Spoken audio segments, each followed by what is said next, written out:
Hi, I'm Dan Lehman, a corporate finance partner at Morkington Smith, and welcome to our webinar on why you need to consider private equity if you're selling your business, which is the latest in our Selling Your Business series. For those of you who aren't as familiar with us, Morkington Smith is a top 10 firm of accountants, tax and corporate finance advisors, working with clients across a wide range of commercial sectors, as well as not-for-profit clients and private clients. In our West End office, we have a team of 7 partners and over 100 people who specialise exclusively in working with the media and marketing services sectors. We are also part of the More Global International Network, which consists of firms across 100 different countries. We regularly team up with our colleagues across the globe to assist on cross-border matters and to support clients with their international growth aspirations. Our media specialist corporate finance team specialises in mergers and acquisitions, in particular sell-side advisory, which is taking sellers through the entire sale process, strategic growth services, where we help businesses to get into shape in advance of a capital event, and financial due diligence, where we act for a number of strategic trade acquirers and private equity houses in the space. The media and marketing services M&A market has been very active over 2022, with a record year for the market and with PE being involved in the majority of transactions. Our team had a record year as well, completing an impressive 19 deals in the space, with highlights including the sale of 23 Red to Capgemini, as well as the client relationship consultancy Coniston Capital deal that you'll be finding more about shortly. In some of our recent webinars, we've been exploring what potential sellers should be considering when preparing their business for sale, highlighting the possible pitfalls and how to avoid them to ensure a smooth and successful sale process to achieve maximum value. And in our webinar back in September, we focused on the economic outlook, exploring what the impact could be on transactions. Many of the predictions on that webinar came to pass, and you can rewatch this and the others on our website.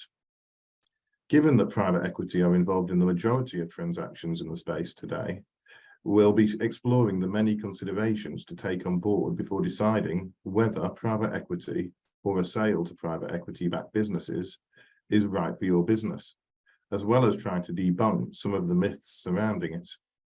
I'm delighted to be joined by Paul Cowan, who is the co-founder of the Client Relationship Consultancy, and George Tsangarides, partner at Coniston Capital, having recently sat on opposite sides of the table in a recent transaction, and who will share insights, as well as one of our partners, Paul Winterflood, for what I'm sure will be very interesting panel discussion.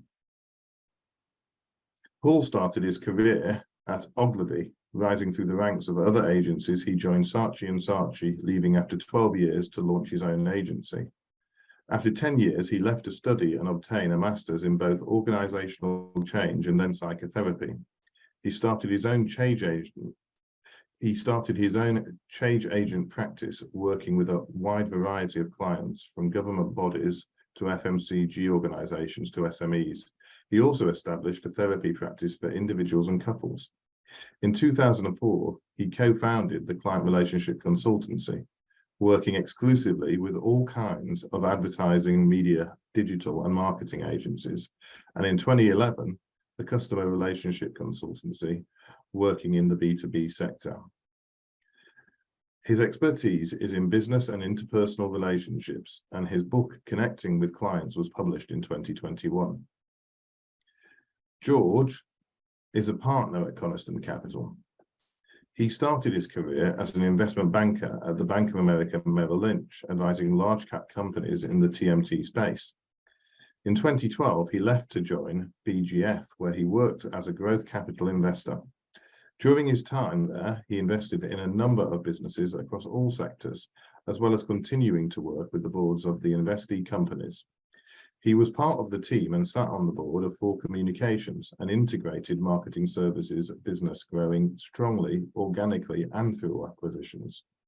George joined Coniston in 2021 and is part of the founding team. He now looks to back management buyouts and buy and build opportunities, maintaining a sector agnostic approach. Paul Winterflood is a partner in the corporate finance team, specialising in the media technology sectors, as well as leading the firm's private equity group. Paul has been at the firm for 13 years and has advised on over 50 transactions in that time. And now I would like them all to join me so we can start our panel discussion. So Paul, please talk us through the process of getting investment from Coniston Capital. What options did you consider and why did you decide to get PE investment? Thinking about our business a couple of years ago, my business partner and I realized that we weren't getting any younger, and the management team weren't in a position to take on the business from us and allow us to realize our capital. And so that formed a backdrop for a conversation about, well, where do we go? And the next step really for us in talking to advisors was to begin to think in a much more in a conventional route, which I've been down in the past, which is to begin to explore trade options. And we did look at the marketplace and they looked at us, and we realized from feedback that actually we had a couple of things. One was a bigger potential, that there was opportunity in the business, which we realized, but also we realized we weren't in an ideal place to be able to change the business and to invest sufficiently in the business to create the opportunity. And so that was a really interesting piece of feedback. At that point, I hadn't considered private equity at all. And maybe I'll cover this now. The idea of working with a private equity company was absolutely abhorrent to me. I could not have considered it had somebody not said, George is a nice bloke, you should meet him anyway. So I think at that point, what that really symbolized was the fact that I was beginning to think about how we might approach maintaining the future of the business, giving the business a longevity, but not necessarily through a trade sale. And really having committed so much of our lives to developing this business, both my business partner who's now exited and myself really wanted to find the right future for the business itself. And I also had quite a bit of enthusiasm for driving it forward. So that was the kind of process of getting to private equity itself as a potential route. I think for me, Paul, what was really interesting there is what you said about George being a good bloke, because I think when we advise people on private equity, one of the first things we say, one of the most important factors is chemistry. And, you know, if you've got good chemistry and can build a good relationship with your investors, you're much more likely to have a successful transaction in the future. Absolutely, absolutely. So you know, why PE? We could have revamped ourselves. We could have thought again about the business and worked internally. But my business partner was, you know, we were still interested in finding the right partner to come in and invest in the business and to release our equity in the business. And you know, PE as a principle, and I think I've already suggested that, was not necessarily the top option, and it was about finding the right partner. And at that point, I think we were very much open to what are the possibilities here, and that was the background to the first conversation when George came to my office to just as a meet and greet.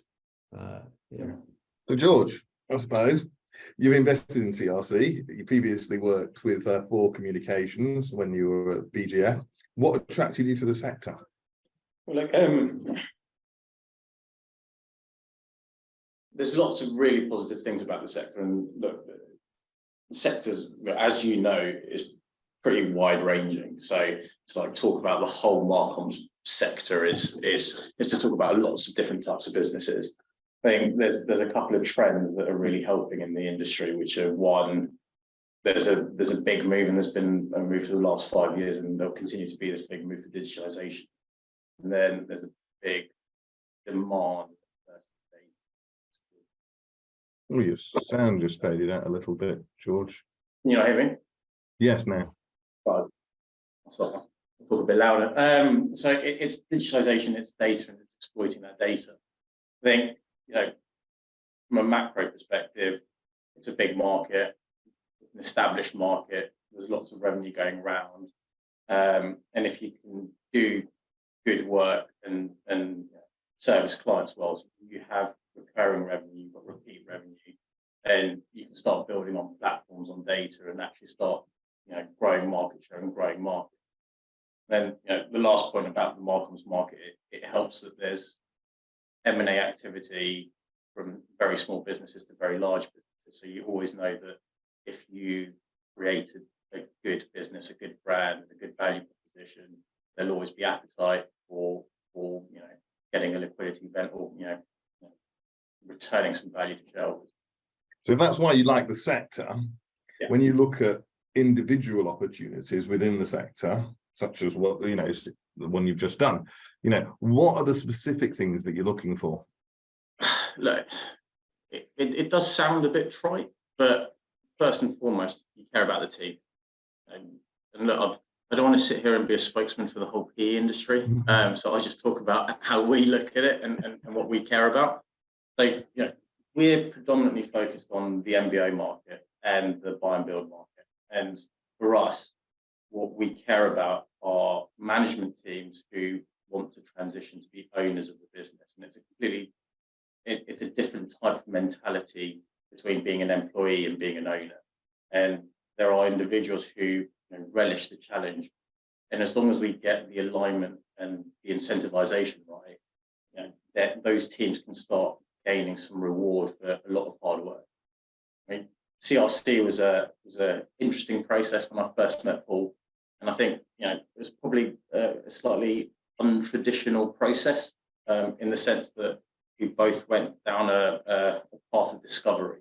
I think CRC is a fantastic business, and I think it just needed a bit of thought, a bit of time, a bit of patience to really understand what a fantastic business it is and the room for growth that business has.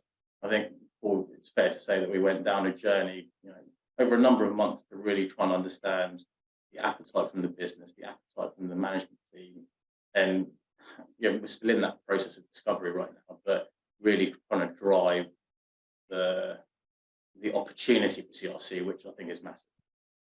So I've had a question in from one of our viewers, and they've asked what size of business attracts PE investment. I think I'm going to throw that one to Paul to speak to, because you can maybe give a general view. Yeah, absolutely. So when we're speaking to clients, and there's not a hard and fast rule necessarily, but I'd say the point, and George, please correct me if I'm wrong here, but the point when we really start to consider PE as a platform deal, that's where sort of private equity are investing directly in the business. It's typically where EBITDA is north of $1.5 million, if not north of a million at a minimum, to sort of make the dynamics work. PE can also get involved indirectly through bolt-ons as well, and that could be where, say for instance, if Paul Cowan identified a bolt-on opportunity to wanting to get into a new market, expand a skill set, then you could be buying a much smaller team, in which case the metrics are different. Thank you, Paul. Very well answered. Paul Cowan. So, I understand you've done a trade sale in the past. So how did you find the experience of the recent deal you did with Coniston compared to the trade sale? Because I assume they were quite different in some ways and quite similar in others. So it'd be really useful, I think, for people who are considering, the pros and cons of PE, who are listening in, to get your sort of first-hand view as someone who's done both. Well, the first thing to say is there's a gap of 20 plus years between the two experiences. So one is fairly vague in my mind and one is very sharp in my mind. So just with that caveat, what I would say, about the process of entering into a trade sale back from that experience I had then was that the process was much more difficult actually than the process of working with a private equity investor. Now, why was that? The answer is that working with another management team and another leadership group brings up all kinds of issues. Like, what does this brought together business actually mean? What's its purpose? And then we start getting into, well, who's going to do which job? And then how are we going to organize the business? And then egos come into play. And who is the more dominant partner? And all kinds of issues. And when you actually bring the businesses together, a further complication arises, which is the psychological contracts, which are the implicit agreements that staff have with, and even managers and even owners have with their own businesses, which could be about the amount of freedom we have or where the business is located and all that kind of stuff, really get ruptured. And that's despite all the best preparation that you can have. You can do visits of the new offices, you can get bonding sessions together.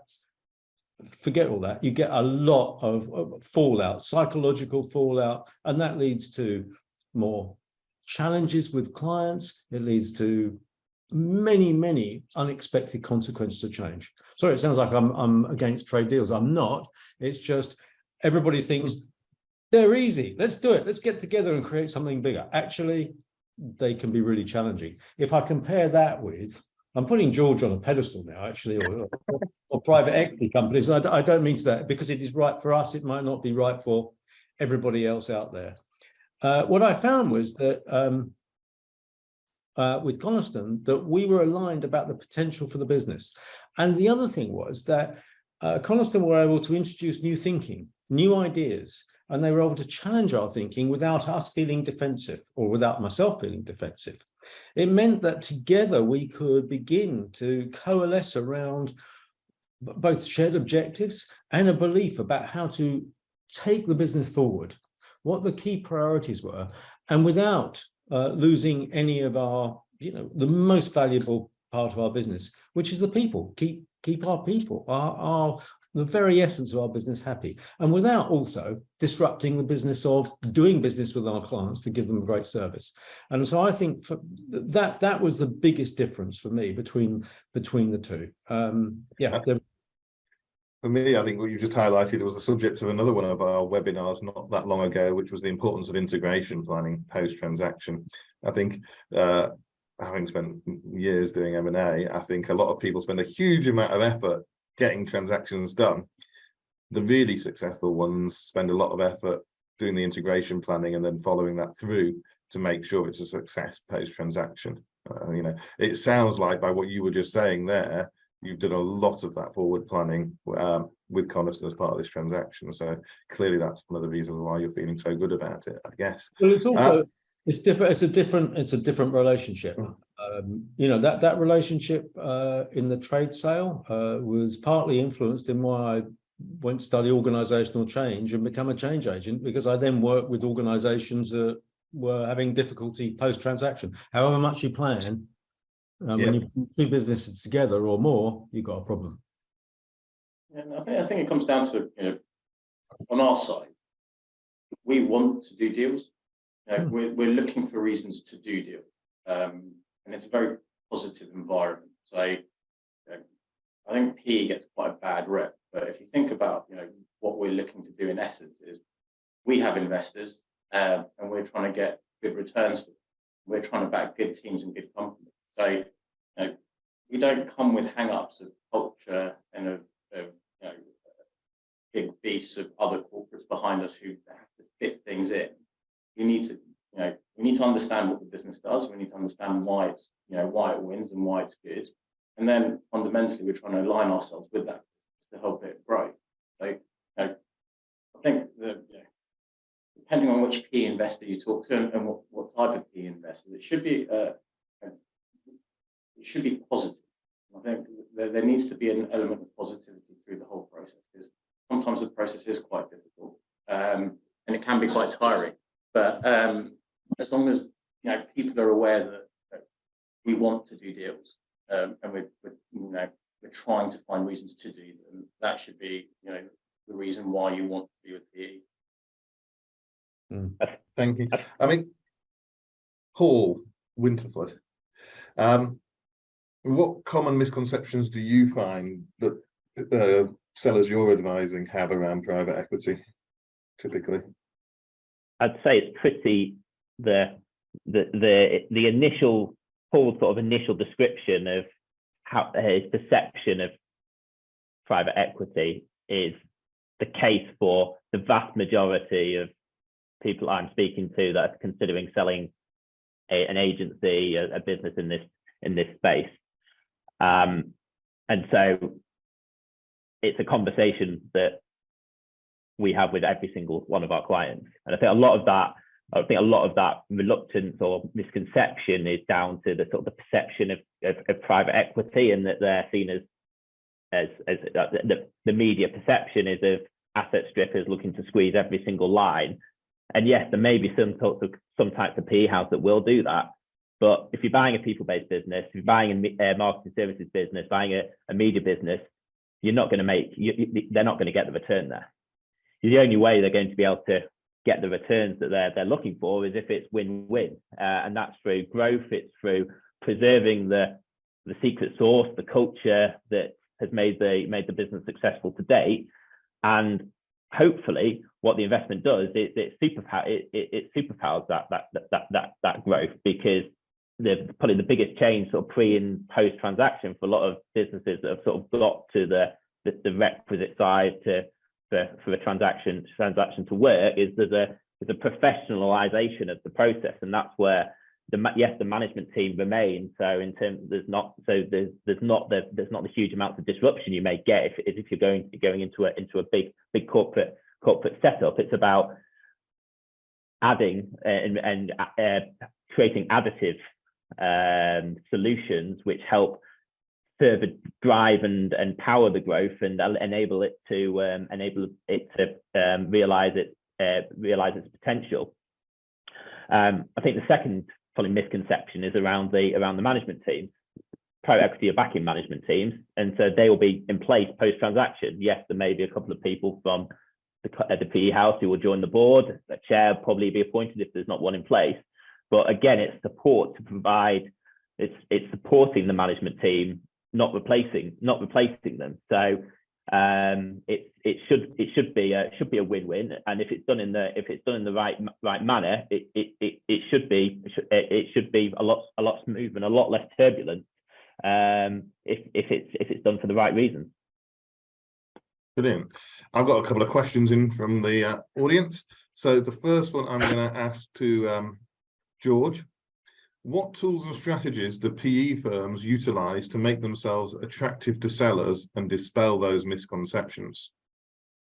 A lot of it is shoe leather cost, so actually going out and meeting people. So partly it's just to get into the room, and they can meet us and they can talk to us and see, we can be pretty upfront and pretty open and honest about what we're looking for and why we're looking for it. So as long as we can get in the room and we can start talking to people, some of these processes can take 1, 2, 3 years between first meeting someone and actually doing a deal. So people get to know you and get to build that relationship. One of the other things that we really look to do at Coniston is, we're very open. So we're quite happy for people to reference us, both with our portfolio and with people who worked with us in the past. So got nothing to hide. And, Paul, given that CRC is all about getting client feedback, I think took us up on the offer and spoke to a couple of our portfolio companies and a couple of people we worked with before. So we're trying to dispel that by saying, look, we're not just salesmen and we'll give you a good game up front. We actually live it through, and it's what we do. Brilliant. I've got a question here that I think I'll ask Paul Winterflood. Typically, what percentage is paid up front to owners and what percentage is rolled into investing back into the PE-backed business? Although, George, feel free to jump in if you want. The question is there anything typical? And so that was going to be my sitting on the fence response, is it depends. But I think maybe if I give a bit of an overview of over the last 12 months, we've seen as a sector as a whole, private equity, non-private equity, we've seen a massive divergence in the types of deal structures and the amount being paid up front, the amount being the amount being deferred, the length of earnout. Pre-COVID, well, say 2014, 2015, before private equity really started coming into this sector, the vast majority of transactions were 40 to 50% up front, 3 to 5 year earnouts. You then had the Karmarama Accenture deal where things started to change. So that moved. I think one of the headlines from that was there was the upfront cash, but then the earnout metrics moved from financial to sort of general KPIs, so employee retention, client satisfaction. You then had a wave of private equity coming in, and so that has led to a huge fragmentation of the buyer pool. And so you've got a big range now of deal structures where acquirers are seeking to align goals with their own internal ones. And particularly in the case of private equity backed buyers, they're often targeting the next transaction. So they're wanting to align behaviors with that next transaction. And it depends how far that is away for how quickly they need to encourage those behaviors to be aligned. So over the last 12 months, we've seen offers ranging from 100% cash and shares up front, 50% cash up front and a 3-year KPI-based earnout to 5-year earnout to basically everything in between. Specifically in terms of private equity, it depends on the shareholder group. Sometimes you'll have a shareholder who's no longer part of the management team and is looking to step out of the business. They may get all of their cash up front. You often get situations where the management teams in place who've got a decent chunk of equity, and they may be able to realise, say, 50% of their equity, and maybe rolling the rest into the next transaction and into loan notes. Or if it's up and coming members of the management team, they may be asked to roll all of their equity or the vast majority of their equity into the next transaction. So there's definitely no typical. Well, there may be a bit of typical, but it was always done on a case by case basis. Anything you want to add? I think that's one of the strengths of private equity, that we can be flexible. There's no one size fit all. We're not the classic WPP 50% upfront, 3-year earnout, and shove an acquisition into their M&A model. We can listen to what people want. Shareholders always differ. They've got different life objectives. They're at different stages, and we can be pretty clear on what we expect from people. But what we really care about is alignment with the team that are continuing to go forward. But yeah, like Paul says, kind of all deals are on the table, and we can just listen to people. I think it might be helpful for you to tell everyone here, what is the PE model and what you're trying to achieve through transactions. Look, PE model is pretty simple. The technical answer is we're looking to make market leading return for our investors, and the thing that colours all of that is it's risk adjusted. So for the perceived risk that we're taking, do we think we're going to make an adequate return in this investment?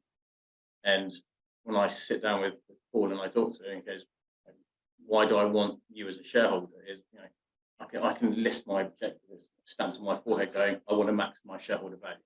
Now, there's certain PE funds that go about it in certain ways, but we want to do it the right way. But we have a very clear objective, which is how can we build the most valuable business we can do and sustainably valuable business. So that is the PE model.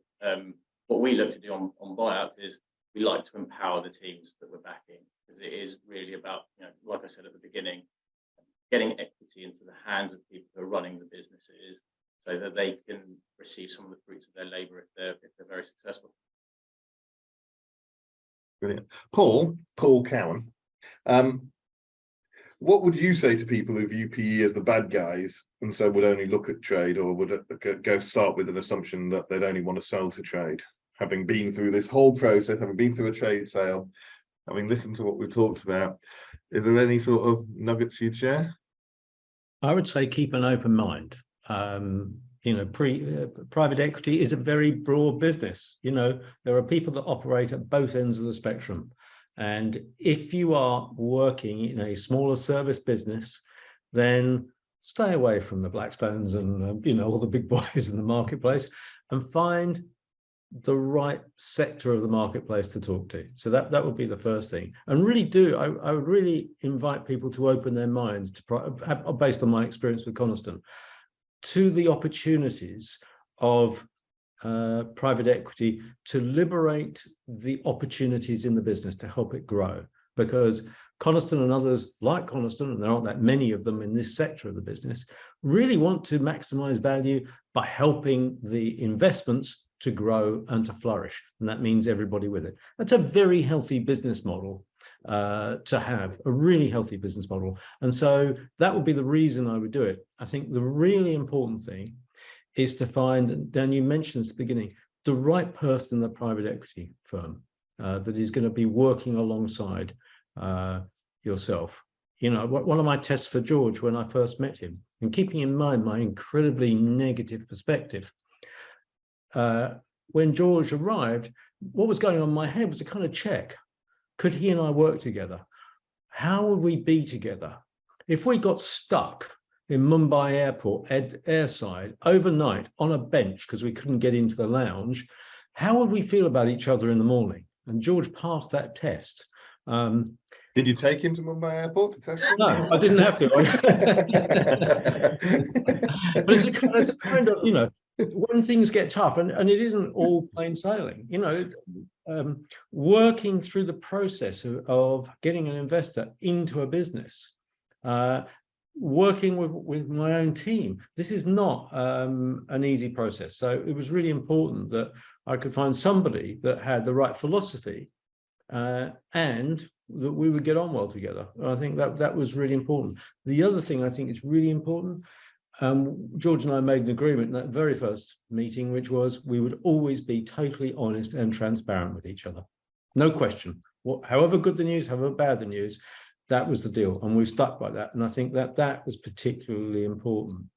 So I think always, and there's always a temptation to go, oh, I'm not sure about telling it, but no, this is about being absolutely transparent. So I think in you know, PE can work, right sector, right person, the right agreement, finding a shared ambition, not rushing, and being open to new thinking. And that's the great thing about, I would say, about private equity, like Coniston, about George and his team, is introducing new thinking, new ways of being, and helping us to find the people that can help us internally as well to drive the business forward. Right, we have 7 minutes left, I think, to the scheduled time, and I've got a couple of questions that have come in, so I'm going to whiz through them, fire them at you, and ask you to be relatively succinct in your responses so we can try and cover them. So I think this one is definitely for George. How important is commercial due diligence, which they've defined as customer feedback, versus financial due diligence in terms of making an investment compelling to a PE house? They're both fundamental. They're two sides of the same coin. You know, if your customer feedback is good, usually your numbers are good. You know, we're in marketing services business, so sometimes the customer feedback might be very, very positive, and that's because you're over servicing your customer and your numbers aren't where they should be. But you can't do a deal if both of them aren't good. I mean, and I often tell people that, you know, PE would, 99 times out of 100 always do some type of customer feedback very often on transactions. Is that true from your perspective? Yeah. Look, we like to talk to, and it gets sensitive, and we're cognizant of the sensitivity around opening a client base to an incoming investor. But it's fundamental. We need to be able to talk to the customers and hear it for, because sometimes the companies, even they don't know, why their customer base likes them. So it's fundamental. And often probably gives some really interesting low-hanging fruit opportunities coming out of it, is what I found when working with clients on that side of things. Absolutely. It'd be incredible, having incredible ROI as an activity on its own. Okay, so what attracts PE houses to people businesses, such as marketing services businesses, when necessarily a decent chunk of reward return goes to people? I guess that's for you as well, George. different investors have different appetites about these types of businesses. You know, a lot of the marcoms sector is moving towards more platform-based, more recurring revenue, more repeat revenue. If you're backing a people business, as long as you've got the right people tied in and you can build alignment with them, I guess that question goes away. The second one is you've got some certainty and some safety net in scale. If it's a small business and you know, what we label key man risk, if there's too much key man risk, you can either get comfortable with it, and there's certain tactics to get comfortable with it, or sometimes you just can't, and you know that's a consideration. Yeah. I don't know if that helps answer the question. I know if I asked Paul what one of the to name the top 3 reasons why deals don't happen, I think key man would be up there. Do you want to give us your top 3? I'd say the key man's number 1. Client concentration would be number 2, and number 3 is probably a variety of different ones. Depending on the business. Fair enough. I think we've got 4 minutes left. I've got one more question here, again on customer feedback, asking how you maintain confidentiality when there's a deal in the offering. Obviously, someone's worried about that. Anyone want to pick that up? I can pick it up otherwise. I mean, there's lots of tactics that you use in terms of, you know, you can hide behind certain tactics that people have used in the past, but at some point it's going to happen. And you know, from my perspective, you know, some of these contracts have got change of control clause, so you do kind of want to let your customer base know that some of this stuff is happening, and if they're going to be very upset about it or throw up all over it, I'd rather know that before I do a deal rather than after I do a deal. So it's a bridge you're going to have to cross at some point, and you know, I think it's go on. So as an advisor, I would say there's probably 2 phases. There's 2 phases of it. It's something that absolutely has to be done as part of a transaction, but it's how you do that in a manner so that because at the time that is being carried out, it's unlikely that there's absolute certainty that the deal is going to complete. So there's an understandable level of nervousness. It's typically framed as a feedback exercise. And so we would always want our client to have as much control of the narrative around it as possible. Clearly, you then get to the point where if there are changes of control clauses, you want to make sure that they're not going to, particularly where if there's high levels of depending on the percentage of revenues, you probably want to speak to the most significant ones. You want to leave that as late in the day as possible, and again, just make sure you've got control of the narrative. Now, of all the deals I've worked on where the investor or the buyer has wanted to check that the client is happy, it's never been a problem. It's normally viewed in a very, very, very, very positive manner, but clearly there's nervousness, so it's normally left relatively late in the day, that second part. I mean, I don't know if it was a factor in the CRC deal, Paul. Was it? Did George speak to any of your clients? Yeah. And do you want to say how that was as an owner? Because that might be interesting to people worried about it. It was absolutely fine. I mean, you know, there was proper commercial due diligence that took place, and we have, of course, our own client satisfaction survey that gave Coniston a great deal of comfort because it is genuinely very high satisfaction rates. Nevertheless, they wanted to carry out their own further work, and that did not present a problem. And we were open with our teams. Once we were quite close to coming to fruition, that we were looking for external finance, and we were discussing options, and that was fine. And our clients were very supportive, by the way. You know, really, really supportive. We were clear about the potential and ambition, and that was fine. Yeah, I think that's perfect timing as well, because it is exactly 12 o'clock according to my computer clock, and I think that's the end of our session. So we got through all the questions. Thank you to the panel. You've been brilliant, and I think that was very helpful. I found it interesting, and I'm sure the rest of our audience did. And thank you everyone for tuning in and listening, and hope it was useful for you. Thanks very much. Thank you. Cheers.